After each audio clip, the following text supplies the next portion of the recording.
Assalamualaikum warahmatullahi wabarakatuh. Perkenalkan, saya Yuri Yelin Payora, calon guru penggerak Angkatan 10 dari Kabupaten 50 Kota. Pada video kali ini, saya akan menyampaikan demonstrasi kontekstual pemikiran Ki Hajar Dewantara tentang pendidikan yang berpihak pada murid dalam bentuk komik digital. Selamat menyaksikan. Assalamualaikum Bu Rani, lagi apa? Lagi sibuk ya? Waalaikumsalam Bu Yuri. Enggak kok Bu, cuma saya lagi sedikit bingung nih. Kenapa ya murid-murid saya belajarnya kurang semangat dan kurang aktif? Nilainya juga nggak sesuai dengan harapan. Ada solusi nggak Bu? Oh begitu ya. Ngomong-ngomong, apakah Ibu sudah menerapkan filosofi pemikiran Ki Hajar Dewantara di dalam proses pembelajaran belum? Filosofi pemikiran Ki Hajar Dewantara? Saya baru dengar tuh Bu. Bisa Ibu jelaskan tidak? Saya juga baru belajar di modul guru penggerak, Bu. Baiklah, saya akan coba jelaskan ya. Jadi, filosofi pemikiran Ki Hajar Dewantara adalah pendidikan yang berpihak kepada murid, di mana kita sebagai guru harus bisa memahami karakter murid, serta menuntun murid sesuai dengan kodrat alam dan kodrat zaman, Bu.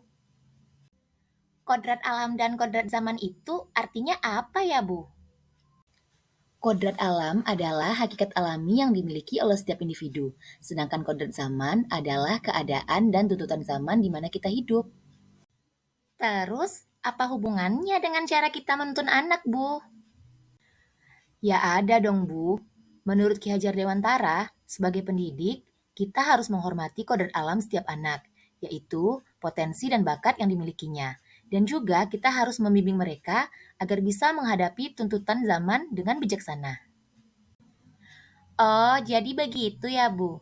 Jadi, kita harus membantu anak menemukan bakat mereka dan juga membekali mereka dengan keterampilan yang sesuai dengan zaman. Bisa tidak Ibu jelaskan kepada saya bagaimana kita mengaplikasikannya di dalam proses pembelajaran? Setiap murid memiliki keunikan dan potensinya masing-masing. Jadi, di dalam proses pembelajaran, saya mencoba memberikan kebebasan kepada murid untuk belajar sesuai dengan minat, bakat, dan potensi yang mereka miliki tanpa memaksakan kehendak saya sebagai guru. Jadi, kita harus mendengarkan dan memahami kebutuhan serta keinginan murid ya, Bu? Iya, benar sekali Bu Rani. Kita harus bisa memahami murid mulai dari karakteristik dan gaya belajarnya. Dengan demikian, kita bisa membimbing mereka untuk tumbuh menjadi pribadi yang seimbang dan siap menghadapi tantangan masa depan.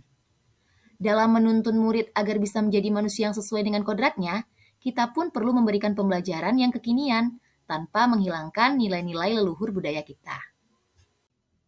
Oh iya Bu, tentang murid saya yang kurang bersemangat di kelas, kira-kira bagaimana ya agar pembelajaran yang saya sampaikan bisa mudah dipahami dan dimengerti oleh murid?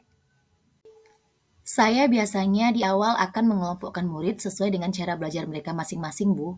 Kemudian, saya menggunakan berbagai macam metode pembelajaran agar semua kebutuhan murid saya di kelas bisa terpenuhi.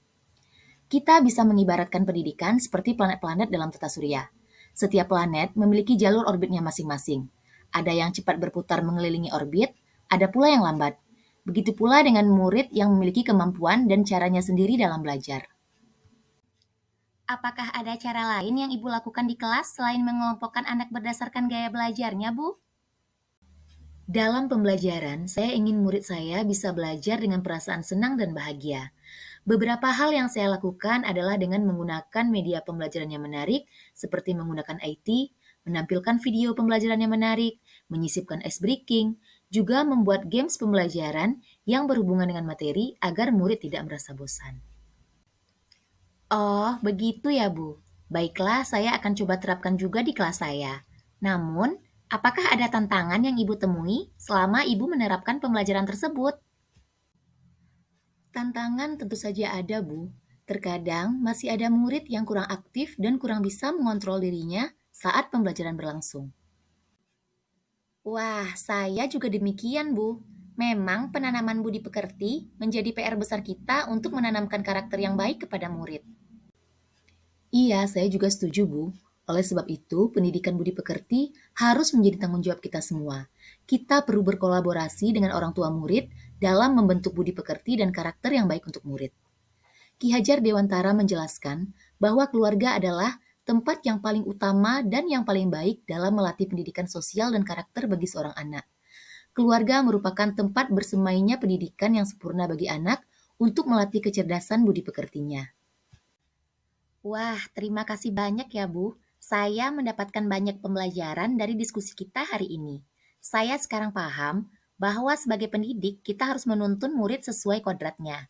Kita harus bisa menghargai keunikan setiap murid, menciptakan lingkungan belajar yang inklusif, dan memberikan kesempatan bagi setiap anak untuk berkembang sesuai dengan potensinya, karena pendidikan tidak hanya terbatas pada transfer pengetahuan, tetapi juga melibatkan pembentukan karakter dan kepribadian anak.